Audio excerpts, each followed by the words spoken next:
Welcome to our sanctuary of stories. Tonight, I invite you to settle into the gentle embrace of your bed, your breathing beginning to slow, as we embark together on a journey that spans both centuries and stones. Close your eyes, my friend, and imagine with me now a time when the world moved at the pace of footsteps, when mountains held secrets in their silence, and when the patient work of human hands could shape the very spine of a nation. Our story tonight is called The Quiet Rise of the Great Wall, and follows the peaceful journey of Wei, a young stone mason whose calloused hands know the weight of every block, whose gentle heart carries the wisdom of his grandfather's trade.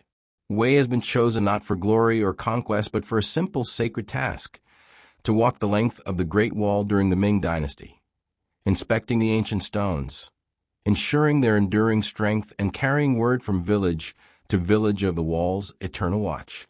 Picture Wei now, as the first light of dawn touches the eastern watchtowers.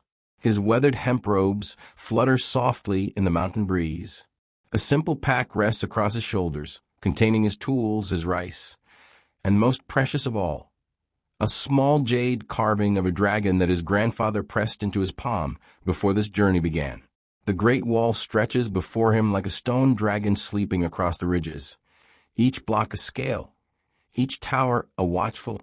The morning mist clings to the valleys below, and Wei takes his first step forward, his bare feet finding purchase on stones that have witnessed 1,000 sunrises. As you rest tonight, dear wanderer, let your breath match the rhythm of Wei's steady pace. In and out, feel the cool mountain air fill your lungs, just as it fills his, and prepare your spirit for a journey that will carry us through the science of stone, the history of empires, and the timeless myths that live within the mountains themselves. Let us begin this gentle pilgrimage together, step by patient step, breath by peaceful breath. Chapter 2. The Eastern Gate, where stone meets sky. The first rays of sunlight paint the eastern face of the wall in shades of amber and rose, and Wei pauses at the great gate where his journey truly begins. This is Shanghai Pass, where the Great Wall meets the Bohai Sea, where the ancient saying echoes in the morning air. The first pass under heaven. Rest deeply now, my friend, as Wei places his palm against the massive stone blocks that form the gate's foundation. These are not ordinary stones, but carefully chosen granite, each one fitted so precisely that even after centuries, no blade can slip between them. The surface is cool beneath his touch, worn smooth by countless hands, countless seasons, countless storms. Science tells us in its own quiet way that granite is born deep within the earth's embrace, formed over millions of years as molten rock slowly cools and crystallizes. The very stones Wei touches were once fire, transformed by time and pressure into something unbreakable, something eternal. Each crystal of quartz and feldspar locked together in a pattern so strong that these blocks will outlast empires, outlast the memory of the men who place them here. Wei runs his fingers along the joints, feeling for the telltale signs of weathering, but finding only the solid truth that his grandfather taught him. Good stonework is like good friendship, it grows stronger with time. As Wei passes through the gate, he recalls the legend his grandmother once whispered to him on winter nights, how the dragon king of the eastern sea fell in love with the mountain goddess of the west, and how their eternal longing created the very spine of stone that connects sea to sky. The Great Wall, she said, was not built by emperors, but by love itself, each stone a prayer, each mile a promise that some things endure beyond the reach of time. The morning breeze carries the salt scent of the distant sea, and Wei begins his westward journey proper, his footsteps joining the millions of others who have walked this path. Your breath, dear wanderer, can follow rhythm, slow and steady in and out, as the stone dragon carries you both toward the heart of the ancient world. Feel your body sinking deeper into rest, as Wei's journey carries him away from the familiar, toward the vast unknown that awaits beyond the next tower, beyond the next ridge, beyond the next gentle curve of the wall that disappears into morning mist. Chapter 3. The First Watchtower, Guardians of Memory. By midday, the sun rests directly overhead, and Wei approaches the first watchtower on his journey. A magnificent structure that rises like a stone tree from the wall's foundation. The tower's base is 15 feet thick, its walls tapering gracefully toward the sky, and from its windows, Wei can see the path he has traveled and the endless miles that stretch ahead. Breathe with me now, dear wanderer, as Wei climbs the narrow stone stairs that spiral upward to the tower's heart. Each step echoes softly in the cool interior. Each breath draws in the scent of ancient mortar and patient stone. The temperature drops as he ascends, the thick walls creating a natural sanctuary from the heat of the day. Here, in this quiet chamber, Wei discovers something wonderful. The walls themselves tell the story of their creation. He can see the individual chisel marks, the careful attention to detail, the way each stone was shaped to fit perfectly with its neighbors. This is limestone, different from the granite of the gate. And science whispers to us that limestone is the memory of ancient seas formed from countless shells and coral, compressed over millions of years into the building blocks of civilization. Wei touches the wall and marvels. These stones once lay beneath ocean waves, home to creatures that lived and died when the world was young. Now they stand as monuments to permanence, to the patient work of both nature and human hands. From the tower's highest window, Wei can see the vast landscape of northern China spread before him. Rolling hills covered in millet and wheat, small villages with their curling smoke, the distant purple shadows of mountains that seem to go on forever. This is the world the wall was built to protect, not just from invaders, but from the chaos of forgetting, from the loss of what makes people whole. The legend comes to Wei as he rests in the tower's shade, the story of Ming Dynasty, the woman whose husband died building the wall, whose tears were so powerful they caused a section of the wall to collapse, revealing his bones beneath. But Wei's grandmother always told this story differently. She said Ming Dynasty's tears didn't destroy the wall. They blessed it, turning cold stone into something that could hold not just the weight of defense, but the weight of love, of memory, of all the lives that built something greater than themselves. As Wei prepares to continue his journey, he places a small pebble in a niche in the wall, a tradition among stone masons, leaving a piece of yourself for the mountain to remember. Your breathing, my friend, can slow even further now, matching the eternal patience of stone, in and out, as you sink deeper into the peaceful rhythm of this ancient world. The afternoon sun slants through the tower's windows, and Wei descends toward the wall's walkway, ready to continue his pilgrimage toward the western mountains, toward the next chapter of this timeless story. Chapter 4, The Mountain Passage, where Earth speaks. The afternoon finds Wei high in the mountains, where the wall climbs and descends like a great stone serpent following the ridgelines. Here, the builders face their greatest challenge, how to carry their vision across terrain that seems to touch the very ceiling of the world. Rest deeper now, dear wanderer, as Wei pauses at a section where the wall follows a particularly steep slope. The engineering marvel before him would make modern architects weep with admiration. Each stone carefully calculated not just for weight and fit, but for the way it would distribute the enormous forces of gravity and weather across the mountain's face. The stones here are different again, harder, more weather-resistant. These are quartzite blocks. Wei can tell by their subtle sparkle in the afternoon light. Science reveals to us in its gentle way that quartzite is sandstone transformed by the Earth's ancient pressures, individual grains of sand fused into something nearly as hard as diamond, perfect for withstanding the fierce winds and brutal winters of these high places. Wei runs his hands along the wall surface and feels the slight texture, the way the builders deliberately left tiny gaps to allow for expansion and contraction, summer heat and winter cold, the breathing of the mountain itself. This is wisdom carved in stone, the understanding that true strength comes not from rigid resistance, but from flexibility, from dancing with the forces that surround us.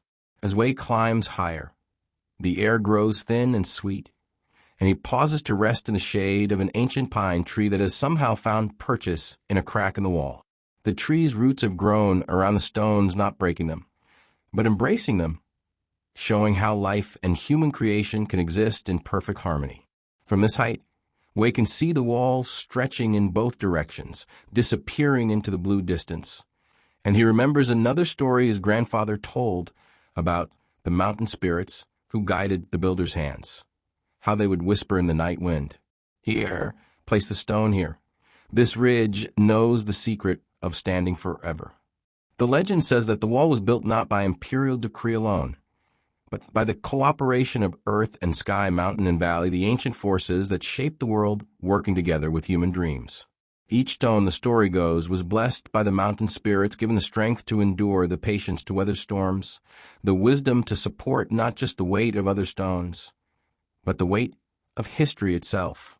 Your breath, my friend, can match the rhythm of the mountain wind, slow and steady in and out, as you feel yourself being carried higher into the rarefied air of dreams, where the boundary between earth and sky becomes as thin as mist.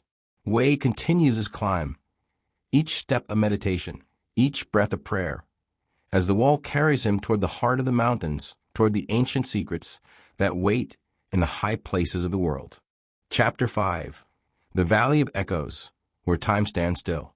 As the sun begins its descent toward the western mountains, Wei comes to a place where the wall crosses a deep valley.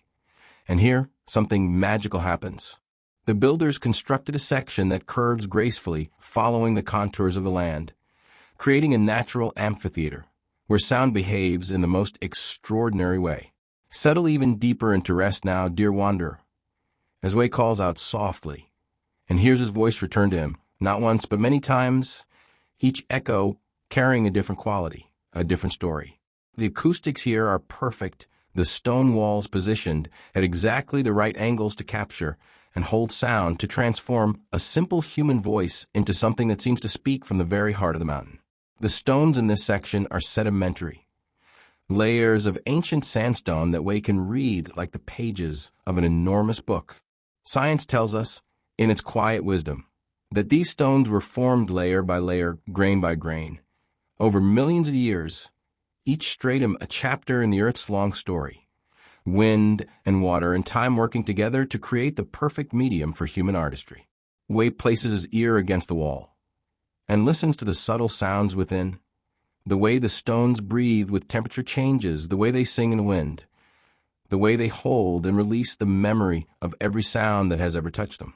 This is the living quality of stone, not dead, but patient, not silent, but waiting for the right moment to speak. Here in the valley, Wei encounters his first fellow travelers, an elderly merchant and his grandson, leading a small caravan of yaks loaded with tea and silk. The merchant's eyes light up when he sees Wei's mason tools, and he shares a story that has been passed down through generations of traders who have used this route. He tells Wei about the Night of Singing Stones, a phenomenon that occurs here once each year, when the autumn moon is full and the wind blows from the west. On that night, the merchant says, the wall itself becomes a musical instrument, the stones resonating with such perfect harmony that travelers have been known to weep at the beauty of it. It's the voice of the mountain, he explains, the earth itself singing the story of all who have passed this way. The legend speaks of the first emperor's court musician, who came here to test the acoustics of the wall, and discovered that the stones could hold not just sound, but music, melody, the very essence of human emotion transformed into something eternal. Some say his ghost still walks this section, that on quiet nights you can hear him playing, his flute music echoing from stone to stone, a lullaby for the mountain, a song for the ages.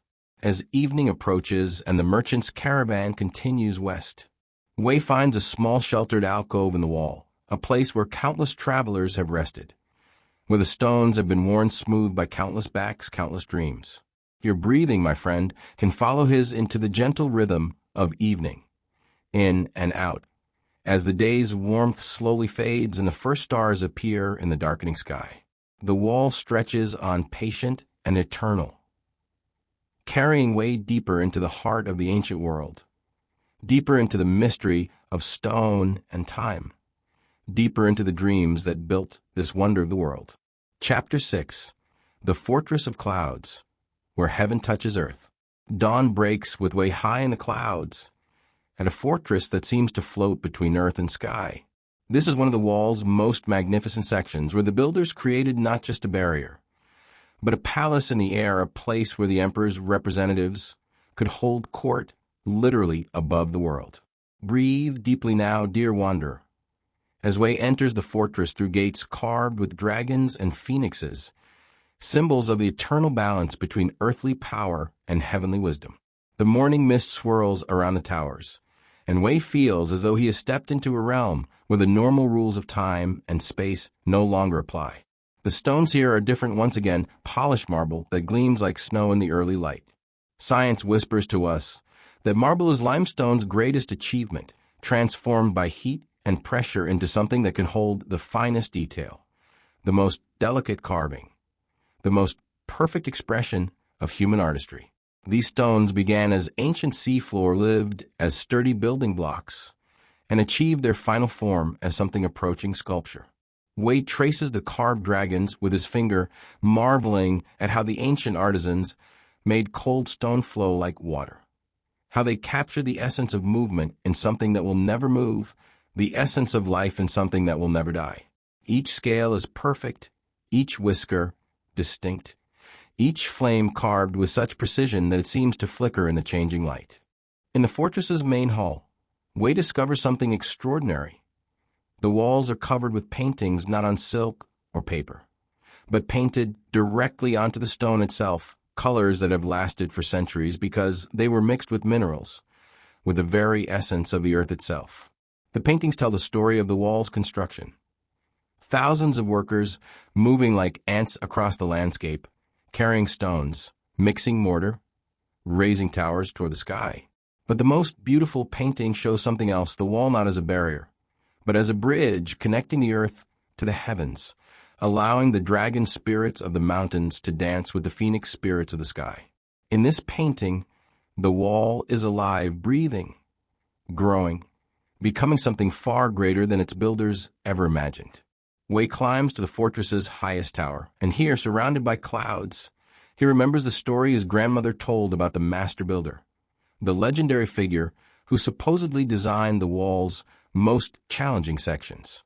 The master builder, she said, was not entirely human, but a spirit of the mountains who took human form to help the emperor's workers, who could see the dragon lines of the earth, the secret pathways of energy that flow through the world like blood through a body. The legend says that the master builder would stand in places like this, high above the world, and listen to the earth's heartbeat, feel the mountain's breath, understand the secret language that stones speak to each other across the centuries. He would place his hand on the rock and know exactly where each stone should go, exactly how each section should flow, exactly how to make the wall not just strong, but beautiful, not just functional, but magical. As Wei stands in the clouds, feeling the wind that has traveled across continents to reach this high place, he understands something profound about the wall's true purpose. It was never just about keeping enemies out, it was about keeping something sacred in, preserving the harmony between human dreams and natural forces, protecting the delicate balance that allows civilization to flourish. Your breath, my friend, can rise with the morning mist, slow and peaceful in and out, as you feel yourself lifted above the concerns of the everyday world, into a realm where patience and vision create miracles, where stone and sky dance together in eternal harmony. The sun climbs higher, and Wei prepares to descend from this palace in the clouds, to continue his journey along the wall's magnificent spine, carrying with him the memory of this place where heaven touches earth, where dreams become stone, where the impossible becomes simply another day's work. Chapter 7. The Desert's Edge, where stone meets sand. The wall leads Wei into a different world now, where the mountains give way to rolling hills, and the hills fade into the vast expanse of the Gobi Desert.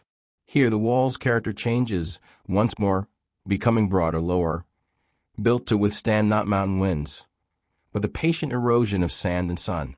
Rest deeply now, dear wanderer, as Wei pauses at the edge of this transition, where green valleys meet golden dunes, where the last trees fade into emptiness, where the wall must prove its strength against the desert's ancient hunger.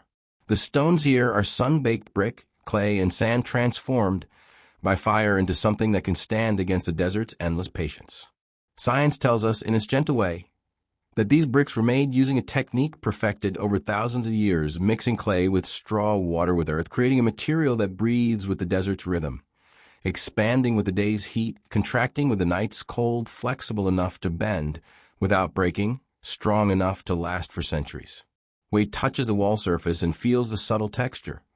The way the builders deliberately varied the brick sizes, creating a pattern that is both beautiful and functional, allowing the wall to settle and shift with the desert's movement, to dance with the dunes rather than resist them.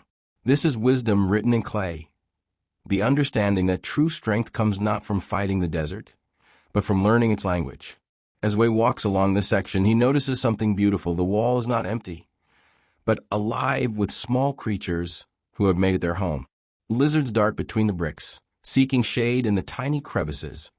Birds nest in the tower's eaves, and at night, he knows, the wall becomes a highway for the desert's nocturnal hunters, foxes and cats, following the stone path across the vast emptiness.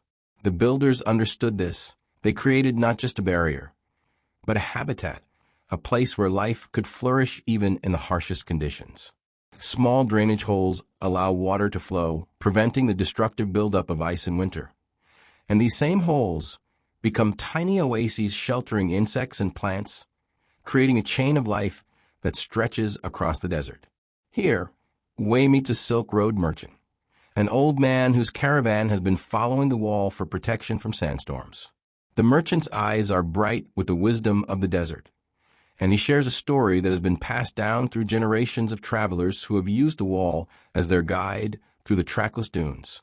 He tells Wei about the Ghost Garrison, a section of the wall that was supposedly lost to a sandstorm centuries ago, buried beneath the dunes, but which reappears on certain nights when the moon is dark and the wind blows from the south. Travelers have reported seeing lights in the buried towers, hearing the voices of ancient soldiers still maintaining their watch, still guarding the empire's edge against threats that exist only in memory. The legend speaks of the desert captain, a commander who refused to abandon his post even when the sand began to bury his fortress, who ordered his men to keep the beacon fires burning to maintain their vigil, to trust that the wall would endure even if the world above it changed beyond recognition. Some say he still walks the buried sections, that his footsteps can be heard in the whisper of wind through sand, that his dedication transformed him into a guardian spirit of the wall itself. As the sun begins to set, painting the desert in shades of gold and crimson, Wei makes camp in a sheltered spot against the wall's base. The stones hold the day's warmth, radiating comfort into the cool night air, and he understands why so many travelers have found sanctuary here, why the wall has become not just a monument to empire, but a refuge for all who journey across the vast spaces of the world. Your breathing, my friend, can slow to match the desert's eternal rhythm, in and out, as you feel yourself cradled by the wall's ancient strength, protected by the wisdom of countless builders, carried into the gentle darkness of desert dreams. The stars appear brilliant in the clear air, and Wei settles against the warm stone, knowing that tomorrow will bring new wonders, new challenges, new sections of the wall to explore and understand. But tonight, there's only the comfort of stone and sand, the whisper of wind, the eternal patience of the desert's edge. Chapter 8. Journey's End, the Western Guardian.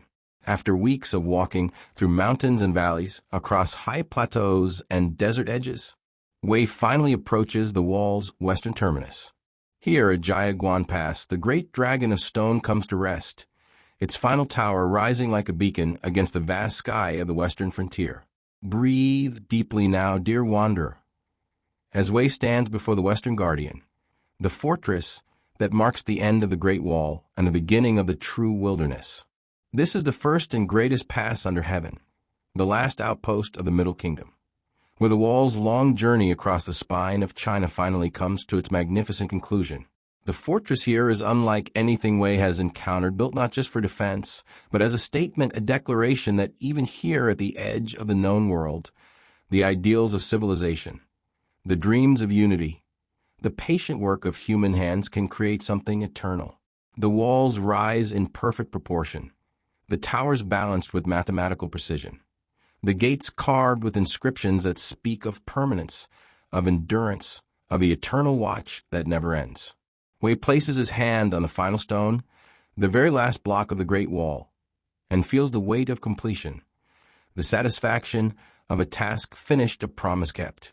His journey has taken him through the heart of an empire, through the minds of countless builders, through the dreams of emperors, and the daily hopes of common people. And now he stands at the place where all those dreams converge, where the wall's message is finally complete. The stone beneath his palm is granite once again, chosen for its strength, its resistance to weather, its ability to stand unchanged while empires rise and fall around it. Science tells us that granite is the most enduring of rocks formed in the Earth's deepest places, cooled slowly until its crystals achieved perfect strength. And Wei understands that this final stone was chosen not just for its durability, but for its symbolism. Its promise that what has been built here will outlast the builders, will outlast the empire, will outlast the memory of why it was built. From the fortress's highest tower, Wei can see the road leading west toward the Silk Road, toward the vast spaces of Central Asia, toward the unknown lands that lie beyond the wall's protection.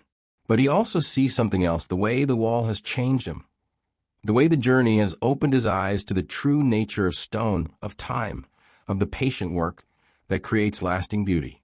The legend that comes to him here is the most beautiful of all, the story of the last builder, the craftsman who was given the honor of placing the final stone and who spent 7 years carving it, not because the work was difficult, but because he understood that this moment would never come again, that the wall would never again grow, never again reach toward new horizons, and that his stone would be the final word in a conversation that had lasted for centuries. The last builder, the story goes, carved into his stone not just the imperial seal, not just the date of completion, but a single word, a word that contained the entire meaning of the wall, the entire purpose of a great work, the entire hope of the builders who had given their lives to this vision. The word was forever, carved in characters so perfect that they seemed to glow with inner light, so deep that they could never be worn away, so true that they transformed the stone itself into something sacred. Wei traces the carved characters with his finger, feeling the precision of the ancient chisel, the devotion of the craftsman, the weight of the promise contained in this simple word: forever. The wall will stand forever. The watch will continue forever. The dream of unity, of protection, of something greater than individual ambition, will endure forever. As the sun sets behind the western mountains, painting the fortress in shades of gold and crimson, Wei finds a quiet place to rest, his journey complete, his mission fulfilled. He has walked the length of the Great Wall, touched its stones, learned its secrets, and now he carries within himself the memory of this great work, the understanding of what human patience and vision can achieve. Your breath, my friend, can slow to match his peaceful rhythm, in and out, as you feel the deep satisfaction of completion, of rest earned through patient effort, of sleep that comes after day well spent. The wall stretches behind Wei like a stone river, carrying the dreams of the past toward the promise of the future. And he knows that his journey, like the wall itself, is something that will endure, something that will continue, something that connects the beginning to the end in an eternal circle of stone and story. Chapter 9. The return begins, turning homeward. With the western sun painting the sky in shades of farewell, Wei begins his journey home. But this is not the same journey he made westward, for he is no longer the same man who left the eastern gate weeks ago. The wall has changed him, taught him, shown him secrets that can only be understood through the patient work of walking, touching, listening to the stories that stones tell. Rest even deeper now, dear wanderer, as Wei takes his first steps eastward, carrying with him the memory of every section he has explored, every stone he has touched, every story he has heard. The wall ahead of him is familiar now, but also transformed, because he sees it now with the eyes of understanding, with the heart of someone who has learned to read the language of stone. The evening light transforms the western towers, making them glow like lanterns, like beacons calling him home. Wei walks slowly, savoring each step, each breath, each moment of connection with the great work that has become part of his very being. The stones seem to recognize him now, to welcome him back, to offer their shelter with the warmth of old friendship. As he walks, Wei reflects on the science he has learned, the way granite and limestone and marble each tell their own story, the way brick and mortar adapt to their environment, the way the builders understood not just construction, but the deeper principles of harmony, of balance, of working with natural forces rather than against them. He has learned that the wall is not just a monument to human achievement, but a testament to human wisdom, to the understanding that true strength comes from cooperation between human dreams and natural forces. The myths and legends he has collected seem to walk with him now, the Dragon King and the Mountain Goddess, the Knight of Singing Stones, the Master Builder, and the Desert Captain. All the stories that transform cold stone into something alive, something magical. Something that speaks to the human heart about permanence, about endurance, about the things that matter most. Wei pauses at a section where the wall curves around a small hill, and he remembers passing this place on his westward journey. Remembers the anticipation he felt then, the eagerness to see what lay ahead. Now he feels something different, a deep contentment, a sense of completion, the satisfaction of having seen the wall's full length, of having touched its beginning and its end, of having made himself part of its story. The first stars appear in the darkening sky, and Wei makes camp in a sheltered spot he remembers from his outward journey. The stones hold the day's warmth, radiating comfort into the cool night air, and he settles against the wall's base with the deep peace of someone who has found his place in the world. Your breathing, my friend, can slow to match his peaceful rhythm, in and out, as you feel yourself carried by the same sense of completion, of rest earned through patient effort, of sleep that comes after meaningful work. The wall stretches in both directions, east toward home, west toward the wilderness, and you are suspended between them, held by the eternal strength of stone, cradled by the dreams of builders, carried into the gentle darkness of approaching sleep. The night wind whispers through the towers, carrying the scent of distant mountains, the promise of tomorrow's journey, the eternal song of stone and sky that has been playing since the world began. Wei sleeps peacefully, knowing that he is part of something greater than himself, something that will endure long after his own story is finished, something that connects him to the eternal rhythm of the earth itself. Chapter 10. Nearing Home. A meditation on rest. The eastern horizon glows with the promise of dawn, and Wei wakes to find himself only a few days from the eastern gate where his journey began. The wall ahead of him is familiar now, like a path through his own garden, like the face of an old friend, like the comforting rhythm of a favorite song.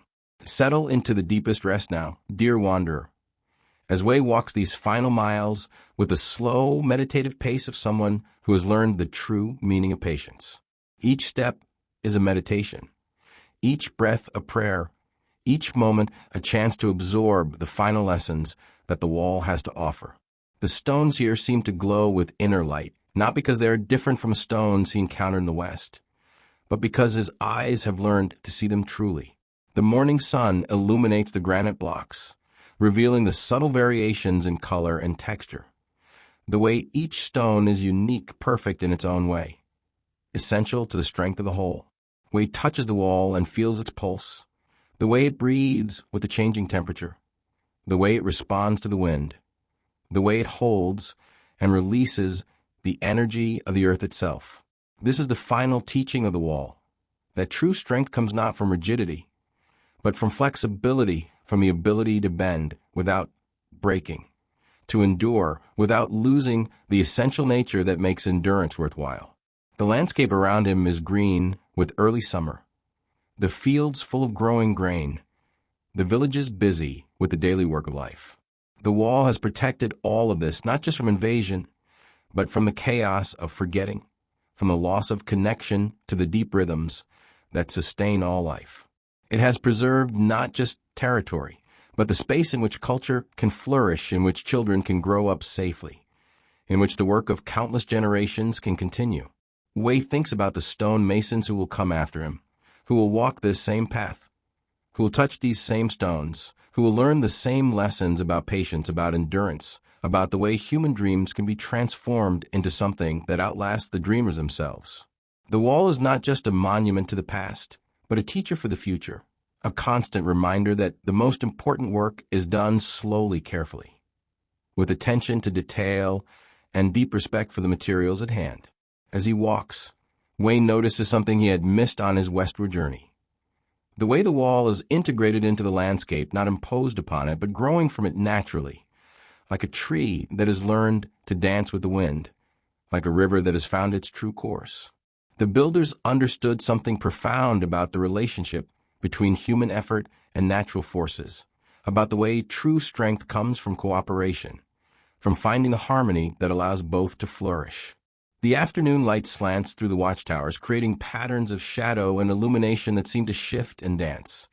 And Wei remembers his grandfather's words about the living quality of stone, about the way good masonry becomes part of the earth itself, about the way the best human work is indistinguishable from the work of nature.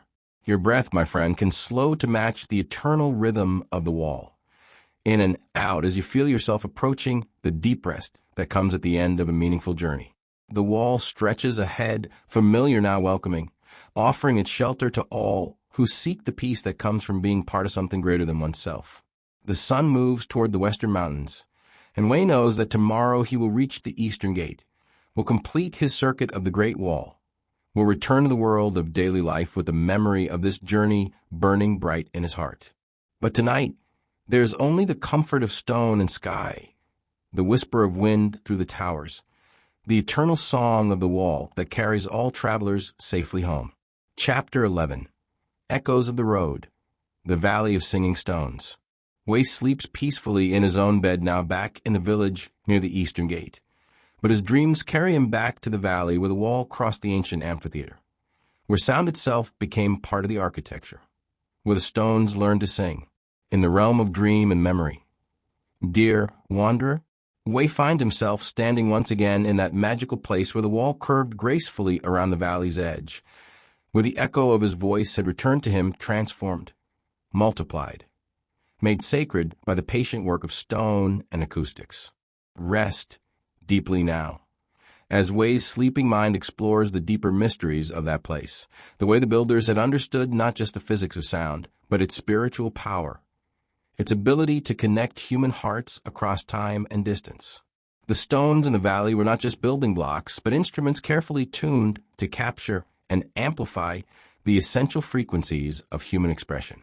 Science reveals in its gentle wisdom that the builders had discovered something profound about resonance, about the way certain shapes and materials can hold and transform vibrations, can turn simple sound into something approaching music.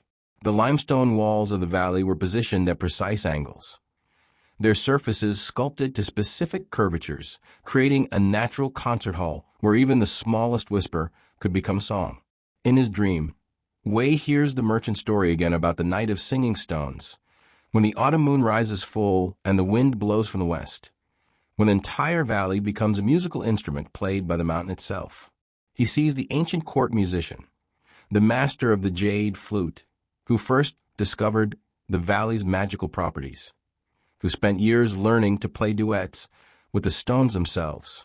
The legend comes alive in Wei's dreaming mind, the story of how the first emperor's musician came to the valley seeking perfect acoustics for his compositions, and discovered that the stones themselves were musical, that they held within their crystalline structure the memory of every sound that had ever touched them, that they could sing back the songs of centuries, the voices of builders, the prayers of pilgrims, the laughter of children, all transformed into a harmony that spoke of eternity.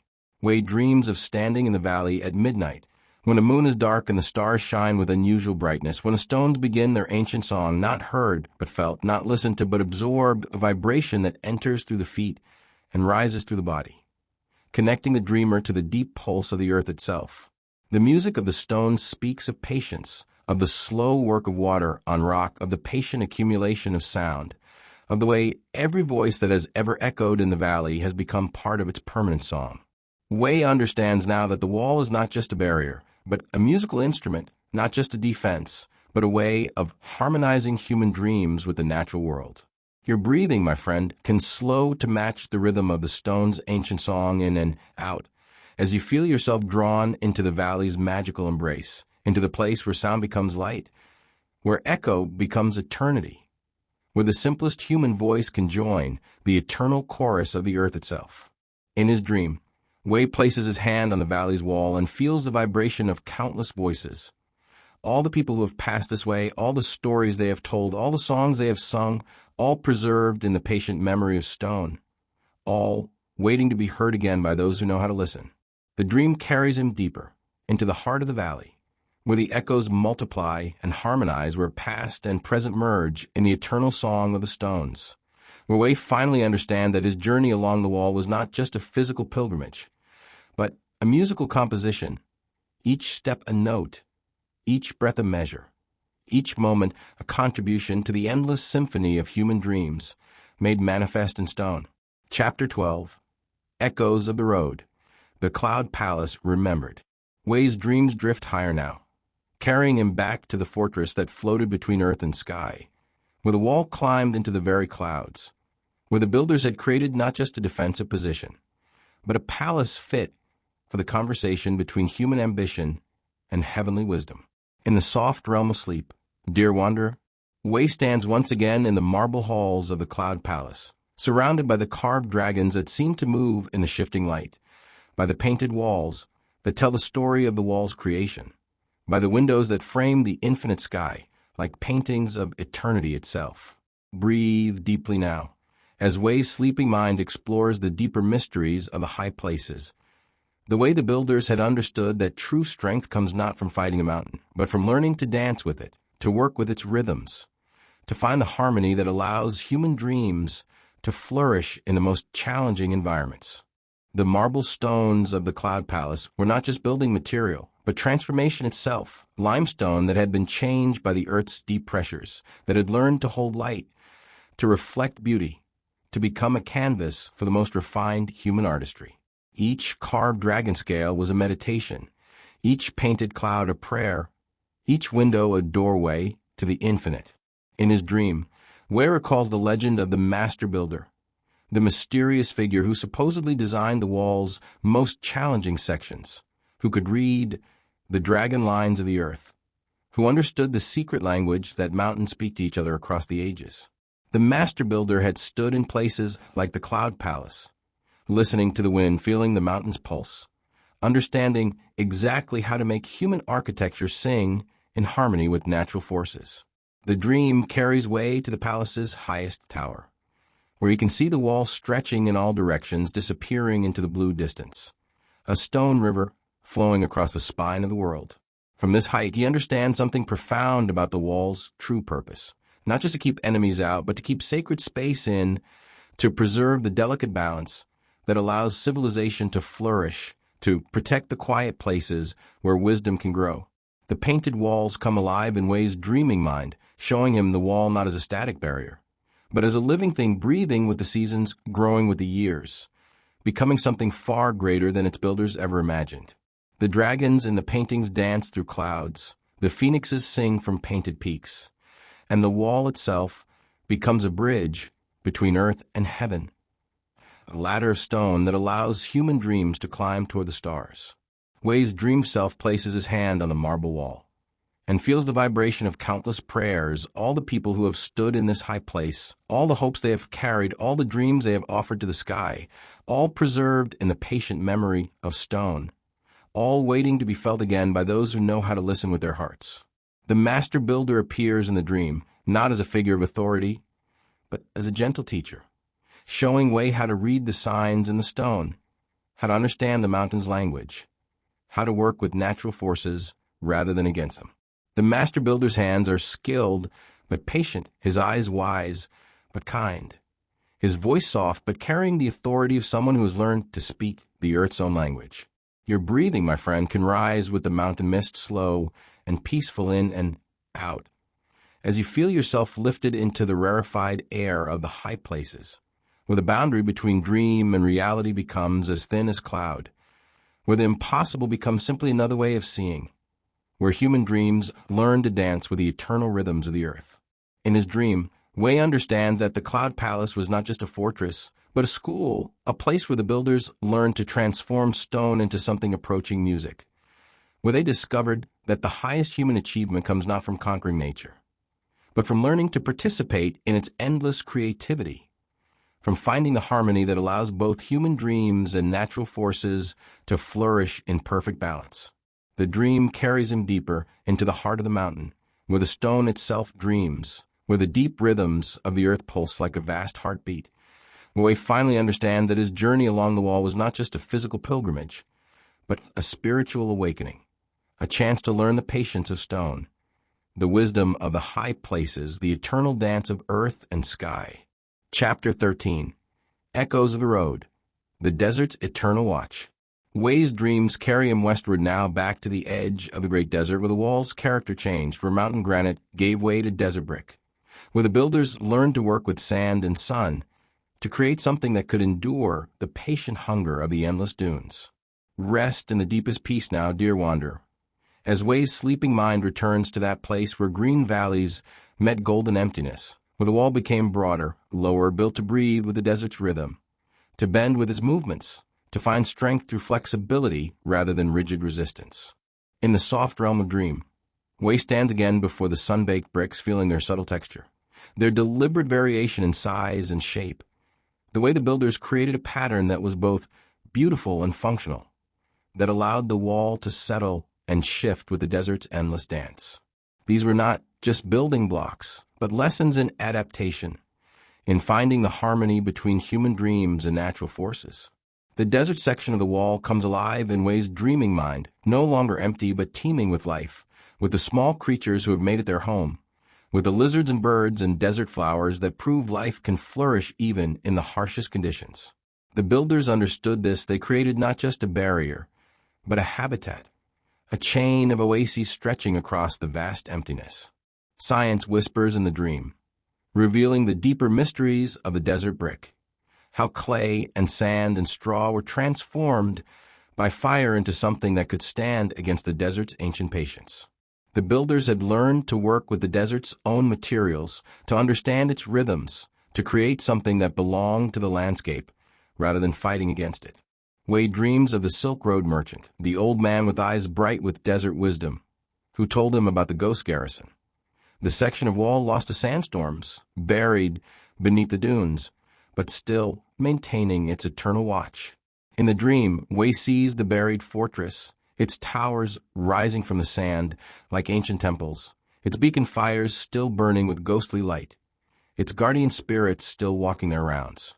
The legend of the desert captain comes alive in Wei's sleeping mind, the commander who refused to abandon his post, who ordered his men to keep the fires burning, to maintain their vigil even as the sand rose around them. The captain understood something profound about duty, about the way some promises transcend even death, about the way devotion can transform a man into something eternal. In his dream, Wei walks the buried sections of the wall, feeling the sand shift beneath his feet, seeing the towers that exist now only in memory and dream, understanding that the wall's true strength comes not from its physical presence, but from the devotion of those who built it, who guarded it, who believed in its eternal purpose. The dream carries Wei deeper into the desert's heart, where the wall exists now only in shadow and memory, where the original builder's vision persists even when the stones themselves are hidden. He sees the night patrols, the ghostly soldiers still walking their rounds, still lighting the beacon fires that guide lost travelers, still maintaining the watch that has no end. Wei's dream self places his hand in the sand and feels the buried stones beneath, still warm from the sun, still holding their formation, still waiting patiently for the desert wind to shift, for the dunes to move, for the wall to emerge once again into the light. The desert has not conquered the wall, but embraced it, made it part of its own eternal rhythm, part of its own patient story. The buried towers sing in the dream, their voices carried by the wind, their song a harmony of human determination and natural force, of dreams that refuse to die, of vision that transcends the temporary obstacles of sand and time. Wei understands now that the wall was never meant to be permanent in the way that mountains are permanent, but permanent in the way that stories are permanent, in the way that human courage is permanent, in the way that love is permanent.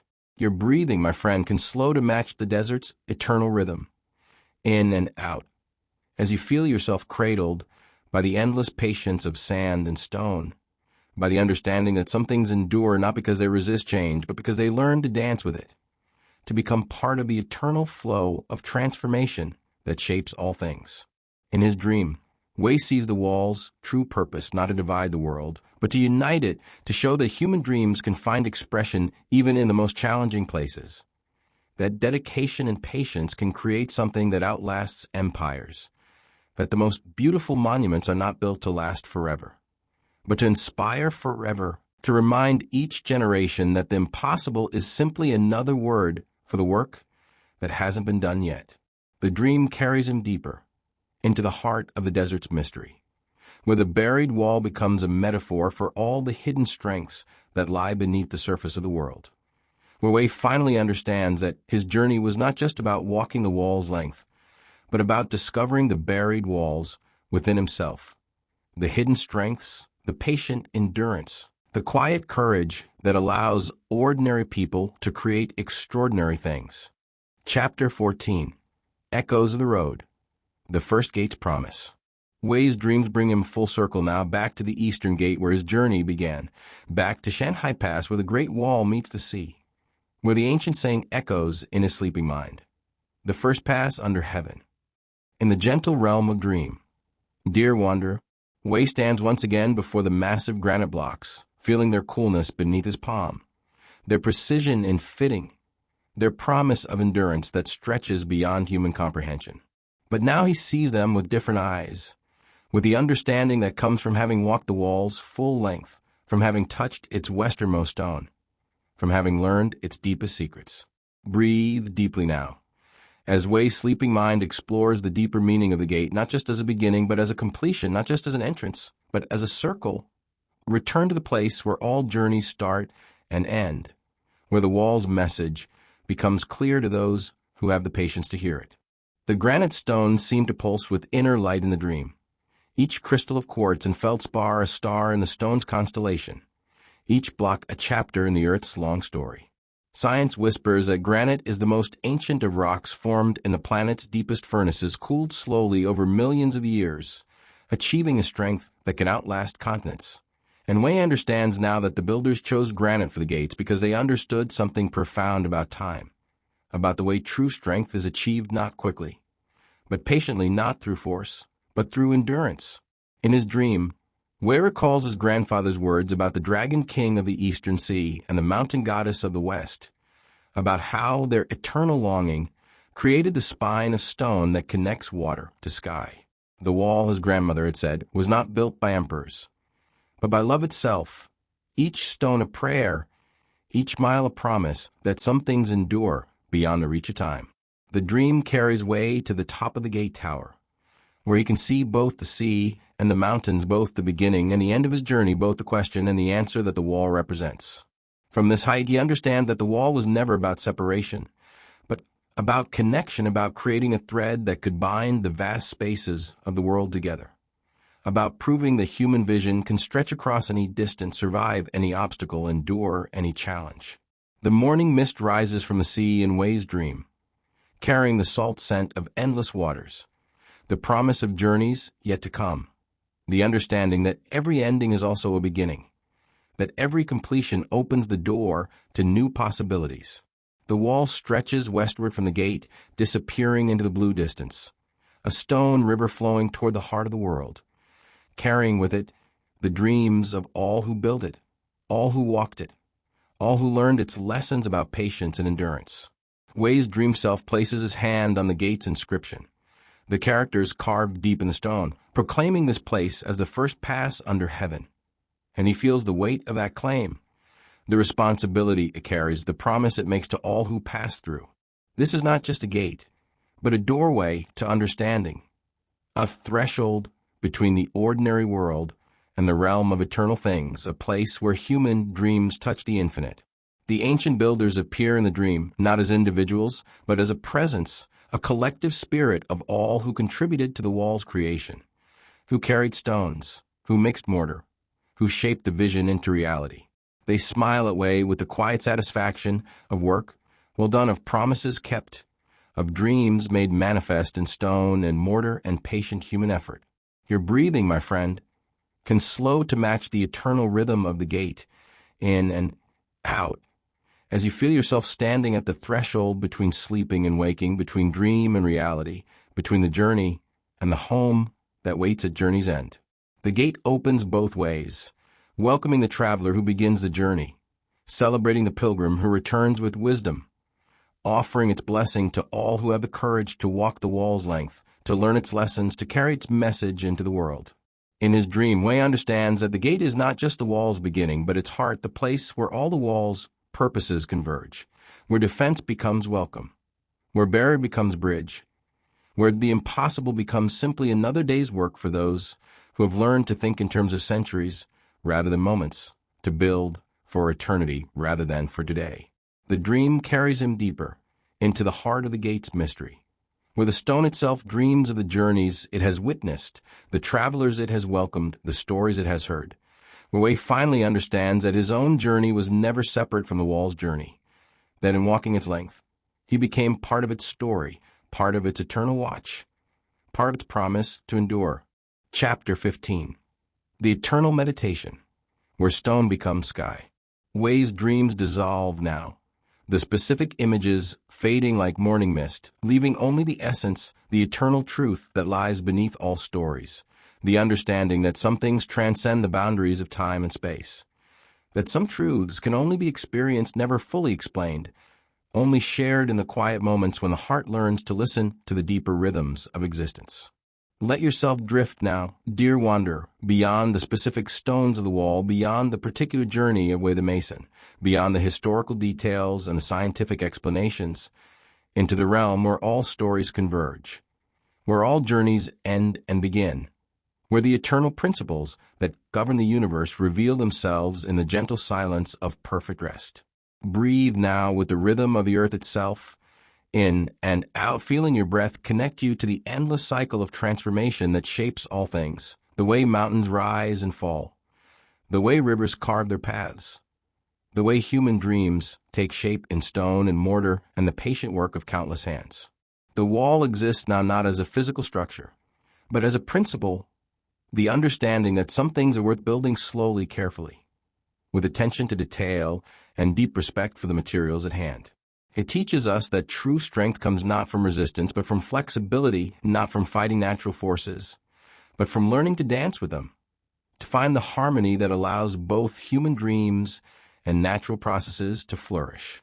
Feel yourself becoming part of the wall's eternal story, part of the endless chain of dreamers and builders, part of the patient work that creates lasting beauty, part of the quiet revolution that happens when ordinary people decide to build something extraordinary, something that will outlast their own brief lives, something that will inspire others to continue the work, to add their own stones to the great construction of human hope. The stones no longer have individual identities, granite or limestone or marble, but become part of the endless flow of matter and energy that shapes the universe, the way star stuff becomes stone, the way stone becomes soil, the way soil becomes plant, the way plant becomes food for the creatures that walk the earth, the way everything participates in the eternal dance of transformation. Your breathing slows further in and out as you feel yourself merging with the deeper rhythms, with the patience of geological time, with the wisdom of natural processes, with the understanding that you are not separate from the wall, not separate from the journey, not separate from the eternal principles that govern the growth of mountains, the flow of rivers, the movement of continents, the birth and death of stars. The specific story of Wei's journey dissolves into the universal story of all journeys, all quests for understanding, all attempt to create something lasting, something beautiful, something that serves purposes larger than individual ambition. Every step you have ever taken, every breath you have ever drawn, every moment of rest you have ever earned becomes part of the wall's eternal construction, part of the endless work of building a world where beauty and strength and patience can flourish. Feel the wall's presence now not as something external, but as something within, the quiet strength that allows you to endure, the patient wisdom that helps you understand, the deep peace that comes from knowing your place in the vast scheme of things, your role in the eternal construction of hope and beauty and meaning. The wall becomes the breath itself, in and out, the eternal rhythm that connects all living things, that flows through your lungs, through your blood, through your dreams, carrying with it the essence of all the stones Wei touched, all the stories he heard, all the lessons he learned, all the beauty he witnessed, all the peace he found in the patient work of walking, of breathing, of simply being present to the miracle of existence. Let yourself rest now in the heart of the wall's eternal watch, in the quiet space where all journeys end, where all stories converge, where all seeking finds its rest, where the simple act of breathing becomes a meditation, a prayer, a participation in the endless work of creation itself. Your breath slows to match the rhythm of the universe, in and out, as you feel yourself carried into the deepest rest, the most perfect peace, the eternal silence where all walls become bridges, where all barriers become doorways, where all endings become beginnings, where all sleep becomes a return to the source from which all dreams arise. Epilogue. The eternal return. And so, dear wanderer, our journey along the Great Wall comes to its gentle close. But like all true journeys, it has no real ending, only transformation, a return to the place where we began, but with new eyes, new understanding, new appreciation for the patient work that creates lasting beauty. Wei sleeps peacefully now in his village near the Eastern Gate, but his dreams will always carry him back to the wall, back to the stones that taught him patience, back to the stories that showed him wisdom, back to the journey that transformed him from a simple mason into a guardian of eternal principles, a carrier of timeless truths, a bridge between the world of everyday work and the realm of lasting things. The wall itself continues its eternal watch, patient and silent, holding within its stones the memory of all who built it, all who walked it, all who learned its lessons about endurance, about beauty, about the way human dreams can take shape in the most enduring materials, can create something that outlasts empires, that inspires generations, that whispers across the centuries the simple truth that some things are worth building slowly, carefully, with love. Your own breathing now carries the rhythm of the wall in and out, the eternal pulse that connects you to all who have walked this path, all who have learned these lessons, all who have discovered in the patient work of building something beautiful, something lasting, something that serves purposes larger than individual ambition, the secret of true peace, the foundation of lasting happiness, the bedrock of meaningful existence.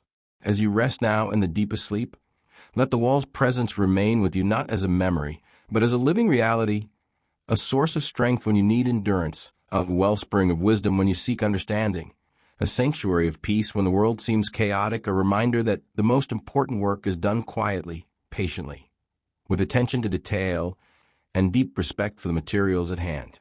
The stones continue their eternal conversation, granite to limestone to marble, each telling its story of transformation, of patience, of the way time and pressure and dedication can transform the most ordinary materials into something extraordinary, something that speaks across the centuries of human hope, human courage, human determination to create beauty in a world that often seems intent on destroying it.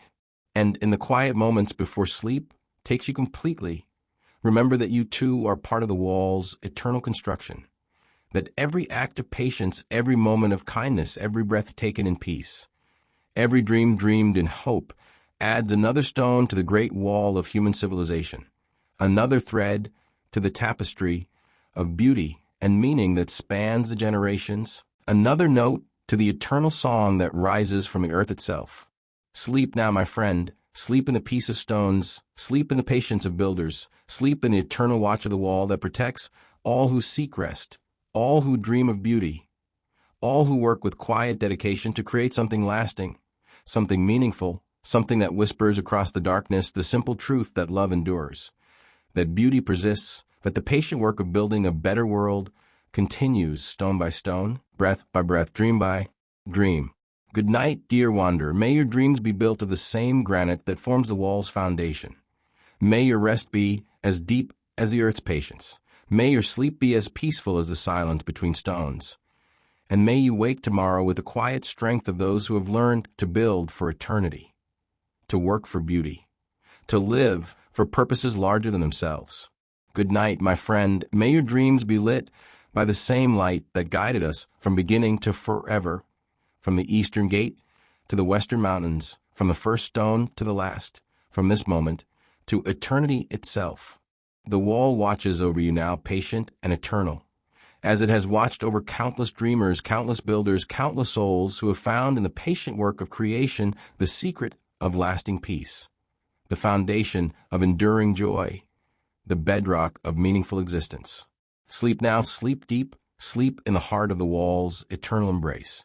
where all journeys end and begin, where all stories converge, where all seeking finds its rest, where the simple act of breathing becomes a prayer, a meditation, a participation in the endless work of building a world where beauty and strength and patience can flourish forever. Rest now, rest deep, rest in the eternal peace of stone and sky, of mountain and valley, of the endless wall that connects all things, that protects all dreams, that carries all souls safely through the gentle darkness toward the light of another day, another journey, another chance to add your own stone to the great construction of human hope. Good night, good night, good night.